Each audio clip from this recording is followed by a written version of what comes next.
Hello there. Early warp exploration by humanity in the 21st century and even going into the early 22nd century has not been very well documented. The problem is, with that particular time period, although you had organizations like USPA and the ISA, these were all fledgling versions of Starfleet. The Earth Cargo Authority and various other commercial entities getting in on the latest thing, that would be warp drive. In the late 21st century as well, you had a not fully united Earth just yet, which means different nations were individually trying to do their own thing still. That would fizzle out pretty damn fast, but in this anarchy and confusion, in a time in Earth's history when we were still recovering from the Third World War, records are Spartan to say the least.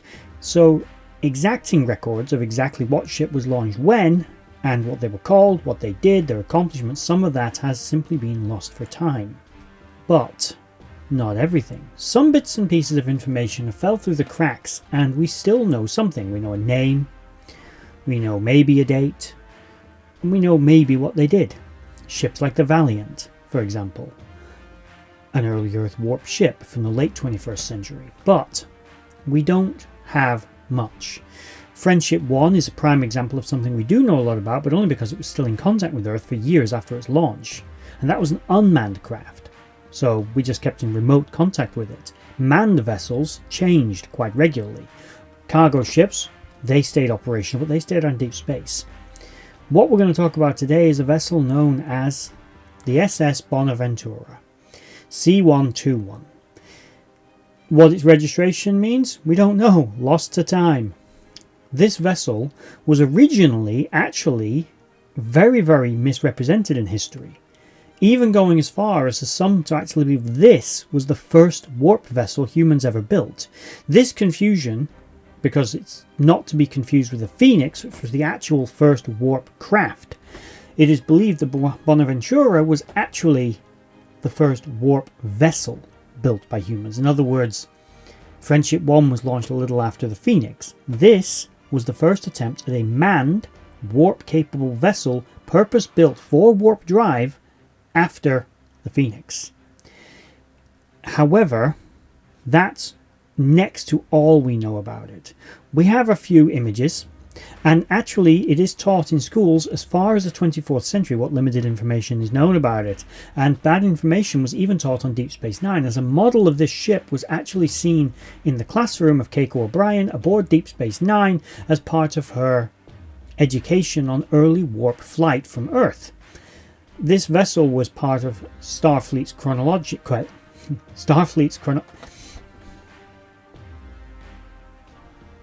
that word I'm not going to be able to say. Chronology. The first to the next. It was amongst the earliest vessels, and they were learning about early warp ships. The vessel in general appearance, we don't know much about it. For example, we don't know how fast it was, but we can make suppositions. So here's what we can surmise about this vessel. We don't know how big it is. It probably had a crew of more than one, because the Phoenix took 3 people. It would have had a small crew, not a big crew. It will not have been capable of speeds in excess of Warp 2. In fact, it won't probably have been able to reach Warp 2. Most Earth cargo vessels, decades later, were still only Warp 1.7 to Warp 1.8, with a few of them touching Warp 2, depending on the class, how big the ship was, how old it was, how well maintained its engines were, any modifications they'd had, how much mass the vessel was loading at the time. Various different things affected it, but generally speaking, 1.7, 1.8. That means this vessel was probably Warp 1, maybe at best up to the same sort of speeds as those vessels, maybe Warp 17, 18, but I would take an educated guess that its speed was somewhere in the middle. Deflector technology at this time was still relatively primitive. As you can see from the design of the ship, it had a sort of an umbrella around the midsection. This was an additional deflector screen, not the kind of deflector screen that we would be used to by the 23rd, 24th century, where we send particles out ahead of the ship that knock little micrometeoroids and other such bits of detritus out of the way. This would have been, it would have had that system. It would have been sending out a magnetic field that would have knocked things out of its way, but it wouldn't have been perfect. And what would have got through This was designed to protect the main body of the ship, the engines and the vital components of the vessel that would mean it wouldn't get stranded out in deep space as it flies into these. This was a big piece of honking metal to stop those bits of debris getting into the main hull and killing everyone on board or leaving them stranded in deep space, which would amount to the same thing, especially at a time where there weren't many warp ships exactly running around. In fact, when this thing was built, there were none. There was a warp probe, maybe a few other warp probes, and the Phoenix. This was the first. Unfortunately, we know almost nothing else. It was probably unarmed. That's something else we can surmise. It didn't have any of the more recognizable technologies. It didn't have shields. It was likely, although it will have had artificial gravity and inertial dampeners and other recognizable systems like that, we're obviously going to see no replicators, no transporters. It may or may not have had auxiliary craft. My guess would be it would have had some kind of auxiliary support vessels because, again, no transporters. This thing was built to stay in space, not to land. So the only way on and off it would have either been something coming up to it, but what do they do when they get away from the location? So probably got a shuttle or two, right? Maybe. Maybe they're attached to the outer hull. Maybe they're in a docking bay, a bit like aboard the Enterprise NX-01. But that's pretty much it. We don't know where it went, what its mission was. We can surmise that its mission was likely circumnavigating the solar system. I highly doubt this vessel would have made the trip out to Vega or Proxima yet, because even at that speed, that trip would have taken a long time, and for that to be Earth's first warp travel after building their very first warp ship, an unproven technology, I highly doubt it. Not with all the chaos and politics going on back at Earth, I doubt they would have sent a ship that far. So this ship is probably going Mars, Saturn, Jupiter, Neptune. It's just being able to get there a little faster, that's all. Journeys that would have taken months, this thing can do in hours, maybe even minutes in some cases. So that would be my hypothesis, I think an educated guess as to what this ship was actually pottering around the system doing.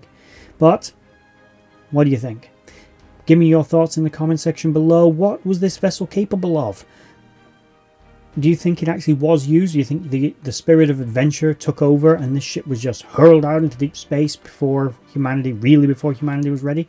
Because that seemed to be the indomitable human spirit of the 21st and 22nd century. I mean, look at Enterprise. That thing launched well before it was ready, and it wasn't ready when it launched. Didn't even have phasers. It had them, they just weren't working.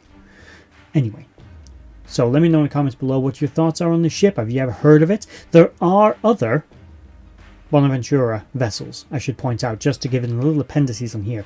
There are a couple of other named ships called the Bonaventure, which the Bonaventure, and one of them is supposedly an earlier ship, but it's an unknown assigned vessel. We don't know whether it's USPA or Starfleet. It was found adrift in 2269.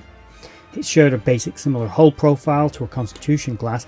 There's another vessel that appears to be a transport dating from the late 21st or early 22nd century called the SS Bonaventure, but the vessels don't seem to have any other connection to one another other than the name. So take that for what you will. With that said, we're at the end of this video. I hope you enjoyed it. Please like, share, subscribe, comment down below, hit the bell notification icon. Please check out the other videos in the playlist, all of which should or probably are linked somewhere. And yeah, we're done.